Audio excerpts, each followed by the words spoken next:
Queridas amigas y amigos, en este programa de Bienvenidos Venezolanos TV, Actualidad con Alexis Ortiz, el ilustre profesor e historiador venezolano Elías Pino Iturrieta nos hace un análisis de lo que ha sido, para bien y para mal, el militarismo en Venezuela. Y a los que les guste este tipo de programa, pueden suscribirse a nuestro canal. Bienvenidas, queridas amigas y amigos, a Bienvenidos Venezolanos TV. Hoy vamos a conversar con un venezolano de lujo.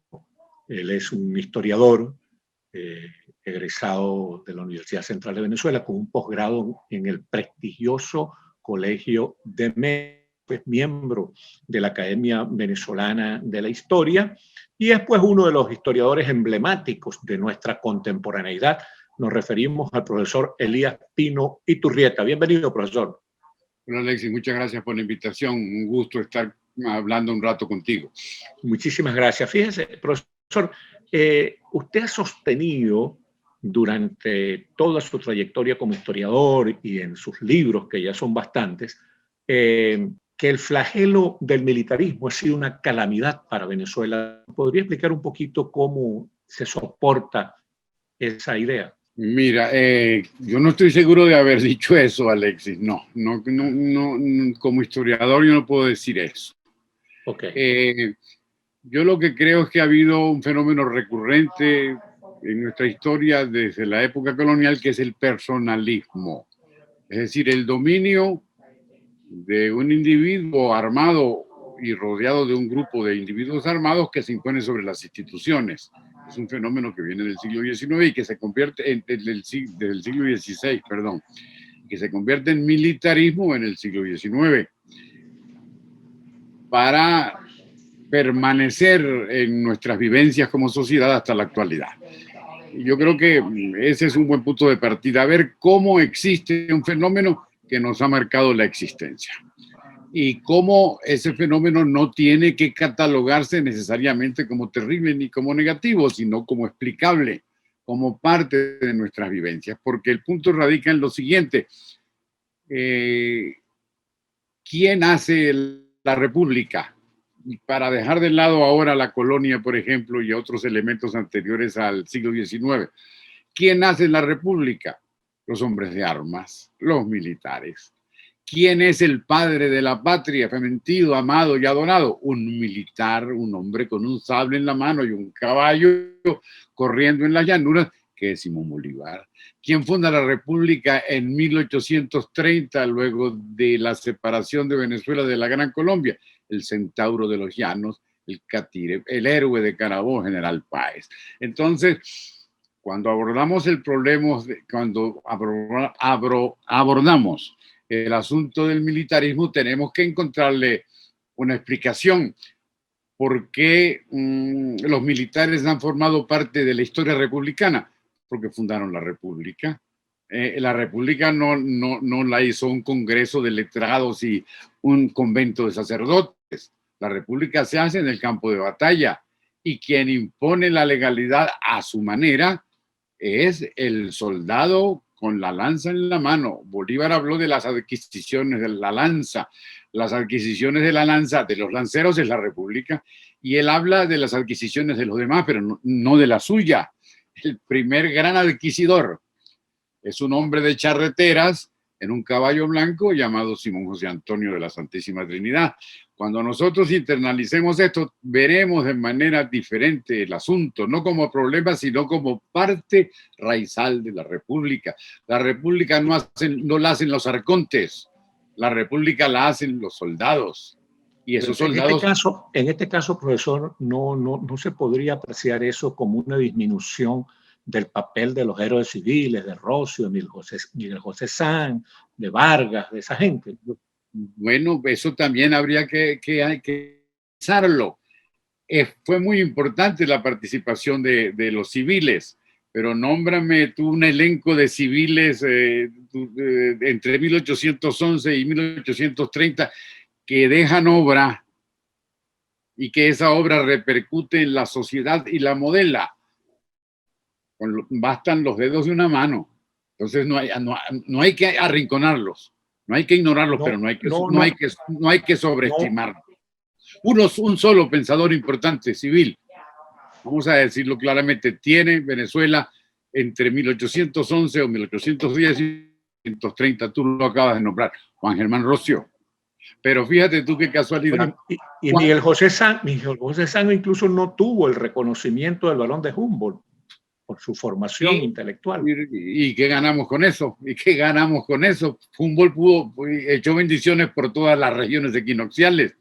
Es decir, que se necesita la mano alemana para bendecir. No, Sanz... No, lo que quiero decir es que el doctor Sanz, Andrés Bello, Andrés Bello Vargas, es otra cosa. Andrés Bello fuera de Andrés Bello es otra cosa. Pero qué casualidad, la obra de Andrés Bello no se desarrolla en Venezuela. Andrés Bello es continental y fundamentalmente chileno. Andrés Bello es un héroe civil de Chile, constructor de la educación moderna en Chile y sobre todo la civilidad del Código Civil. Eso es Andrés Bello. Modelos de regulaciones positivas que después repercuten en toda América, pero él no las hace en Venezuela. Él no encuentra empleo en Venezuela. Él está muy mal ubicado en la burocracia venezolana y le echan un salvavidas desde Santiago y se va a vivir en Santiago para fortuna de los chilenos. Sanz, que tú nombraste, pues sí, Sanz fue un abogado meritorio muy importante. Yo quisiera conocer las obras de Sanz. Yo quisiera conocerla. Sanz tiene un discurso frente a la Academia de Derecho Público y Español a finales del siglo XVIII muy importante y tiene una crítica lamentablemente muy corta porque se perdió lo principal, puede haber sido de 1805 sobre la educación y las costumbres de Caracas. Es un único documento realmente de la ilustración avanzado y adelantado que existe en Venezuela, pero hasta ahí llega Sanz. Escribe después en el Semanario de Caracas, que es un periódico colectivo. Él es una figura fundamental del semanario, pero me detengo en eso porque evidentemente son importantes los próceres civiles. Ellos hacen la Constitución, pero la Constitución es un papel en el aire. Sanz, Rocio, Ustaris, otro más, se sientan a hacer la Constitución. ¿Cómo? Peñalver. Peñalver, probablemente. Muy bien.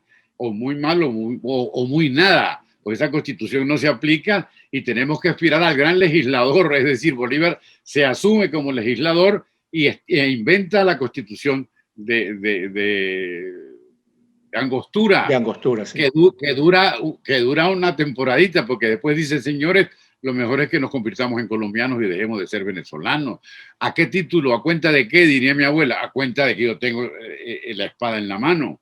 Entonces, yo lo que planteo, Alexis, con estos comentarios es la necesidad de ver las cosas como fueron y de no buscar lo que no existe, porque para que exista tenemos que engordarlo. Los próceres civiles son fundamentales después de 1830, es decir, cuando Venezuela se separa de Colombia contra el militarismo. Ahí sí empieza, ahí están los grandes civiles. Los grandes civiles son Fermín Toro, Juan Vicente González, Cecilio Acosta, Antonio Guzmán, José María Vargas, y dele por ahí, la lista es Santos Michelena, la generación brillante que escribe el primer pensamiento serio y profundo sobre Venezuela. Ahí están los civiles. Pero ¿por qué importan esos civiles? Desde luego que por esta obra fundamental de tendencia liberal que elaboran el pensamiento más profundo, pienso yo, de la historia venezolana. Ni pensar en el siglo XX y en el siglo XXI, unos enanos, somos todos en comparación con ellos. Pero ¿cuál es la gracia, digamos así? ¿Por qué importan tanto? Porque se llegan a un acuerdo entre 1828, a partir de la Cosiata, y los principios de la República, los civiles y los militares para gobernar en condominio. Y la época gloriosa de Venezuela tiene a Páez a la cabeza, más soldado, más hombre de armas, más militarote, que Páez no existe, pero rodeado por este elenco de civiles. Ahí se hace una república, hay un contrapeso por primera vez. Podemos hablar entonces de la importancia del civilismo desde el punto de vista de la cantidad de figuras esenciales que escribieron con profundidad, pero que lograron un condominio. Yo gobierno con usted, general Ortiz. ¿Quién es usted? El general Fermín Toro. ¿Cuáles son sus armas? Mi pluma y la cabeza, que tengo algunas ideas aquí, dice José María Vargas. Y entonces Ahí comienza un modelo de república que se quebranta, ya sabemos, porque ya lo han nombrado varias veces, el caso de Vargas. Vargas es electo en las elecciones del 35 contra lo más granado de los militares. Le gana nada menos que a Sublette y que a Mariño. Eran 7 candidatos, pero de los pesados militares le gana a Sublette y a nada menos que al general Mariño. Pero, ¿cuánto duró esa golondrina en ese verano? La primera guerra, el primer levantamiento militar. Y ahí es bien importante, para entrar en el tema militar, lo que sucede entonces. ¿Cómo se llama el autor de las Catilinarias? Sanz, no, Llanes. Cicerón.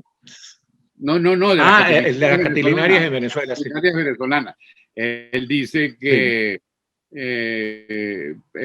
empieza un fenómeno que va a permanecer y que va a ser gravísimo para la República. Se refiere al militarismo. Entonces, ¿de qué se trataría entonces, amigos oyentes, y tú que me estás aguantando la conversa? Yo estoy aprendiendo, no aguantando, aprendiendo. En considerar cómo existieron porque tenían que existir. ¿Quién hace la República? Los abogados, ¿cuáles? Si no hay abogados. Los intelectuales, ¿cuáles intelectuales si la universidad fue arrasada por la guerra? En las bibliotecas están las ideas, ¿cuáles bibliotecas si las arrasaron? O los realistas o los patriotas. Las imprentas, mira, hay 3 o 4 imprentas que no dan para mucho. Entonces, esa es la realidad venezolana. Es un desierto bañado de sangre, que lo bañan de sangre los padres conscriptos, empezando por Simón Bolívar. Ónchale, vamos a ver cómo reparamos esas heridas, vamos a ver cómo fortalecemos estos horrores. Y la única manera fue asociándose con los militares. Muy interesante su recorrido por esa porción de la historia.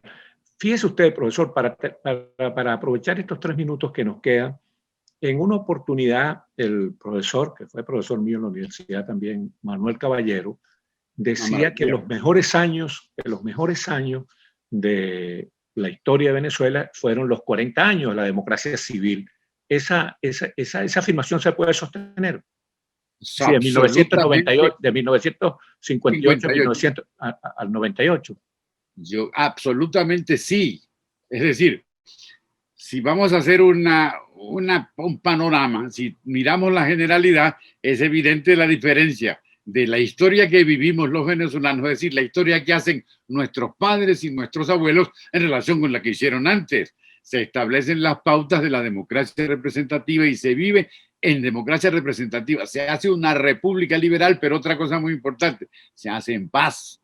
Venezuela fue teatro de las guerras civiles, desaparecen las guerras civiles, bueno, eso ya viene desde Gómez, pero toda la estructura gómezista feroz se echa a la basura. El parlamentarismo de 1830 se rescata en 1958.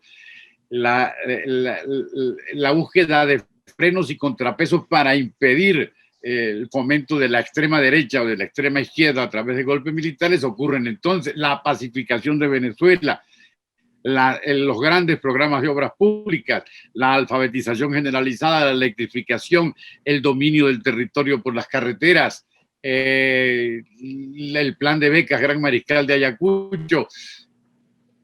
Esos son los mejores años comparando con el pasado, no hay duda, y podemos hablar de la República Civil hasta cuando dejó de serlo. Eso también habría que verlo, porque no le hagamos el monumento a la democracia representativa sin imaginar que incubó el veneno, que incubó los monstruos, porque Chávez no salió del purgatorio ni del infierno, él fue hechura de esa democracia representativa que, como dice Manuel Caballero, es esencial y es estelar, pero que se fue desvaneciendo y se fue deteriorando hasta el punto de abrir el camino para el horror de nuestros días.